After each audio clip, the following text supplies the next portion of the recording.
सभी को जय माता दी दोस्तों। आज हम डिस्कस करेंगे डेटा सेंटर स्टॉक्स के बारे में। देखिए आज क्या है कि डेटा सेंटर स्टॉक्स में अच्छा खासा तेज़ी बनती हुई दिखी है। 4 से 5% की तेज़ी बनती हुई दिखाई दी है। हम बात कर रहे हैं अनंतराज, इसके साथ साथ 2-3 स्टॉक्स और हैं, उस पर भी हम फोकस करेंगे। तो क्वेश्चन मार्क क्या ये है कि क्या इसमें हम एंट्री कर लें? जी हाँ। देखिए एंट्री कैसे करेंगे? क्या आप जाके अभी बाई कर लेंगे? जिस तरह अभी मार्केट चल रहा है ऊपर नीचे ऊपर नीचे ऊपर नीचे, उस सिचुएशन में तो बाई करने का किसी का भी मन नहीं कर रहा होगा। जिस तरह आपने देखा कि आईटी स्टॉक्स में अच्छा खासा तेजी एक दिन बनती है, 4 से 5% मोमेंटम होता है, फिर अगले दिन आईटी स्टॉक गिर जाता है, अच्छा खासा लोगों की पिटाई होती है और लोग फंस जाते हैं।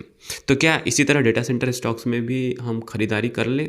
सब कुछ डिटेल में बात करने वाले हैं इस वीडियो में। वीडियो कंटिन्यू करने से पहले हम आपको बता दूं, कहीं आप हमारे चैनल स्टॉक मार्केट ट्रेडिंग पर पहली बार विजिट किए हैं तो जरूर सब्सक्राइब करिएगा। लेटेस्ट और जेन्युइन इन्फॉर्मेशन पाने के लिए सब्सक्राइब नहीं करेंगे तो कहीं ना कहीं बिग अपॉर्चुनिटी को आप मिस कर सकते हैं, क्योंकि यहाँ पे जो भी बात करते हैं कुछ पैसा कमाने के बारे में, कुछ स्टॉक्स के बारे में, कुछ ऐसे न्यूज़ के बारे में डिस्कस करते हैं जहाँ पे आपको कुछ नई लर्निंग मिल सके। तो यहाँ पे हम बात करेंगे आज डेटा सेंटर स्टॉक्स के बारे में। तो अभी आप देख रहे थे अनंतराज स्टॉक्स। देखिए आज अनंतराज में अच्छा खासा मोमेंटम होता है, इसके साथ साथ 2-3 स्टॉक्स और हैं जो डेटा सेंटर में मोमेंटम देती हैं, फिर उसके बाद क्लोजिंग देती है। तो यहाँ पे आप देखेंगे अभी अपने अहम रेजिस्टेंस लेवल पे अनंतराज खड़ा हुआ है। जी हाँ, अगेन कहीं आज के ब्रेकआउट मतलब आज का हाई को ब्रेक करके कल मोमेंटम देता है तो no doubt data center stocks में तेज़ी बन सकती है। मतलब कहने का मतलब यह है कि आज का हाई कल ब्रेक करके मूव करता है अप साइड में, तो मे बी आप अपने चार्ट पैटर्न पर टेक्निकल एनालिसिस करके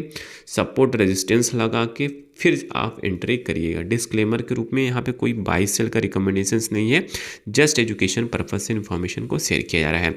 वही हम बात करते हैं नेट वेब में भी सेम कंडीशन देखने को मिलता है। नेट वेब में भी 3 से 4% की तेज़ी बनती है और इस समय ऑल टाइम हाई के आसपास ट्रेड कर रहा है नेट वेब। जी हाँ, नेट वेब अच्छा खासा तेज़ी देखने को मिलता है, अच्छा खासा तेज़ी बनाता है, फिर उसके बाद साइडवेज होता हुआ दिखाई दिया है। वही सेम सिचुएशन से यहाँ पे भी है, आज के हाई को ब्रेक करके कल मोमेंटम देता है, तेज़ी देता है, तो no doubt data center stocks में धीरे धीरे तेज़ी बनती हुई फिर से दिखाई दे सकता है। वही हम बात करते हैं वोल्टास। देखिए आप कहेंगे कि भाई यहाँ पे तो आप डेटा सेंटर स्टॉक्स को डिस्कस कर रहे थे, वोल्टास कहाँ से आ गया? वोल्टास भी एक डेटा सेंटर का पार्ट है। कोई भी डेटा सेंटर स्टॉक्स लगता है तो वहाँ पे कूलिंग करने के लिए वोल्टास जैसे कंपनियों का यूज़ किया जाता है, वोल्टास जैसे कंपनियों का एसी यूज़ किया जाता है। तो वोल्टास को भी आप कंसिडर कर सकते हो as a data center stocks के लिए, ठीक है। तो डेटा सेंटर स्टॉक्स वोल्टास को आप एज ए समर स्टॉक भी कंसिडर कर सकते हो, क्योंकि वोल्टास को आप देखोगे समर वेकेशंस में, समर में भी अच्छा खासा मोमेंटम बनता है, अच्छा खासा तेज़ी बनता हुआ दिखाई देता है। तो यहाँ पे आप देखेंगे वोल्टास में अहम ये रहा रेजिस्टेंस लेवल, इसको कहीं ब्रेक करता है तो नो डाउट फिर से इसमें मोमेंटम के लिए तेज़ी बन सकती है। कंडीशंस एक ही है, सब में कंडीशंस एक ही अप्लाई होता है। आज के हाई को ब्रेक करके कल मोमेंटम देता है, तेज़ी देता है, तो कल एंट्री बनाना है कब? 1 बजे के बाद।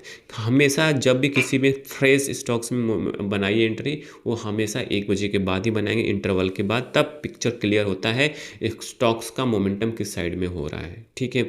क्योंकि इंटरवल के बाद क्या होता है, स्टॉक्स का भी तेज़ी बनाते हैं 3 से 4%, फिर सेलिंग प्रेशर आता है, क्योंकि उस समय क्या होता है, यूरोपियन मार्केट ओपन होता है। जब यूरोपियन मार्केट ओपन होता है तो कुछ पार्टिसिपेंट बाहर के होते हैं, एफआईज होते हैं जो पार्टिसिपेट करते हैं। तो कहने का मतलब यही है कि इस तरह के स्टॉक्स को पकड़िए और आईटी स्टॉक से दूरी बनाइए। जहाँ पे आपको मोमेंटम बने, जहाँ पे तेज़ी बने, वहाँ पे आप इन्वेस्ट करिए, ठीक है। अगेन किसी भी स्टॉक्स में बाय सेल का रिकमेंडेशंस नहीं है, जस्ट एजुकेशन पर्पस इन्फॉर्मेशन को शेयर किया जा रहा है। आई थिंक सारी इन्फॉर्मेशन आपको समझ में आ चुकी होगी। समझ में आ चुकी, प्लीज़ लाइक एंड सब्सक्राइब करिएगा, दोस्तों के साथ जरूर शेयर करिएगा। धन्यवाद।